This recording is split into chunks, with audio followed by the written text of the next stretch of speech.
was veteran leader Shakeel Ahmed, who quit the Congress just 3 days before November 14 election results, spoke exclusively to Times Now. Ahmed candidly shared how he faced humiliation at the hands of Rahul's team, which ultimately drove him to depart. He further dismantled the Congress narrative regarding special intensive revision, challenging the notion that if SIR was indeed a significant issue, why did we not see protests from the delisted voters? Listen in to this exclusive conversation. We are being joined by former Congress leader Shakeel Ahmed. Sir, आप party के साथ बहुत लंबे समय से जुड़े रहे, आप कई सारे पदों पे रहे, जनरल सेक्रेटरी भी रहे, लेकिन बिहार चुनाव में जब सेकंड फेज की पोलिंग हुई उसके बाद आपने इस्तीफे का ऐलान किया. आपने ये भी कहा कि कई सारे डिफरेंसेस हैं जिनकी वजह से आप पार्टी से इस्तीफा देते हैं, लेकिन आपने ये भी कहा कि मेरे इस्तीफे का पार्टी के प्रोस्पेक्ट पे कोई फर्क ना पड़े, इसलिए मैं चुनाव के बाद जो इस्तीफा दे रहा हूँ. क्या कारण रहे कि शकील अहमद जितने वरिष्ठ नेता उनको छोड़नी पड़ी पार्टी? देखिए, जो वेल विशर होता है, जिसको हिंदी में शुभचिंतक कहते हैं जी सर, तो वो ऐसा कोई काम नहीं करता है कि जिसका वो शुभचिंतक है या वेल विशर है उसको कोई नुकसान हो जाए. मेरी नाराजगी कांग्रेस की लीडरशिप से है, मगर मैं ये नहीं चाहता था कि कांग्रेस को नुकसान हो. इसीलिए सेकेंड फेज की पोलिंग जब खत्म हुई उसके बाद मैंने अनाउंस किया कि राहुल जी के अपॉइंट किए हुए कुछ लोग यहाँ आए और उन्होंने एक तरह से हम मुझको ही नहीं, ऑलमोस्ट सभी सीनियर लीडर्स को ह्यूमिलिएट किया. कोई बात नहीं, कोई डायलॉग नहीं, कोई किसी इस पर ये नहीं. ऐसे लोगों को टिकट दिया जिनके बारे में तो कांग्रेस वालों ने प्रेस कॉन्फ्रेंस करके, जिसमें एमएलए भी हमारे बैठे हैं, और उन्होंने कहा है कि पैसा लेके टिकट दिया गया है और नाम लेके कहा है.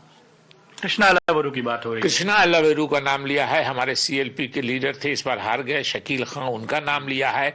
सेक्रेटरीज का नाम लिया है, वो तो वीडियो ही है. जी जी बिल्कुल. तो उनको जांच करानी चाहिए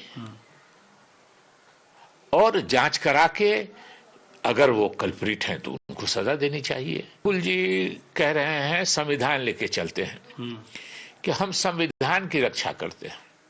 संविधान की रक्षा किनसे करते हैं? तो आरएसएस और बीजेपी के लोगों से.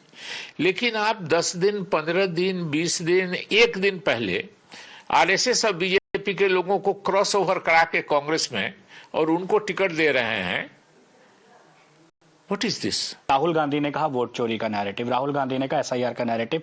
कांग्रेस पार्टी के नेताओं, लेकिन यहाँ पे हम जिनसे बात हो रही है पुराने नेता हैं, हमारे निखिल कुमार जी से बात हुई, उन्होंने कहा कि ऑर्गेनाइजेशन की गलती है, ऑर्गेनाइजेशन कमजोर था, बाहर से जो लोग आए, जो आप कह रहे हैं टिकट डिस्ट्रीब्यूशन में दिक्कत रही.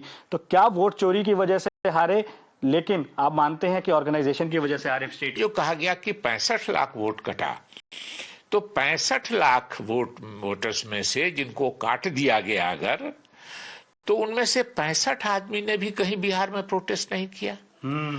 और कि हमारा वोट, हम जिंदा है, हमारा वोट काट दिया गया. कांग्रेस पार्टी और पॉलिटिकल पार्टीज जो है उन्होंने भी एसआईआर इसको लेके कंप्लेंट नहीं. मैं वही कह रहा हूं कि वो हो सकता है इनोसेंट लोग हों जिनका वोट कट गया, उनको नहीं मालूम है. तो ये पॉलिटिकल पार्टी का काम है, जिसके सबसे बड़े नेता आज की तारीख में आरजेडी में तेजस्वी यादव जी हैं और कांग्रेस में राहुल गांधी जी हैं. इन दोनों के पार्टियों, उसमें सीपीआई के भी लोग थे, सीपीएम के भी लोग थे. तो इनके जो लोग जमीन पे काम करते हैं, इनकी जिम्मेदारी थी कि लोगों को लेकर सड़क किनारे खड़े होते, डिमोन्स्ट्रेशन करते कि साहब ये जिंदा आदमी है, इतने, ये 500, ये 1000 जो भी हो, जो 65 लाख की बात है, तो ये कहीं नहीं.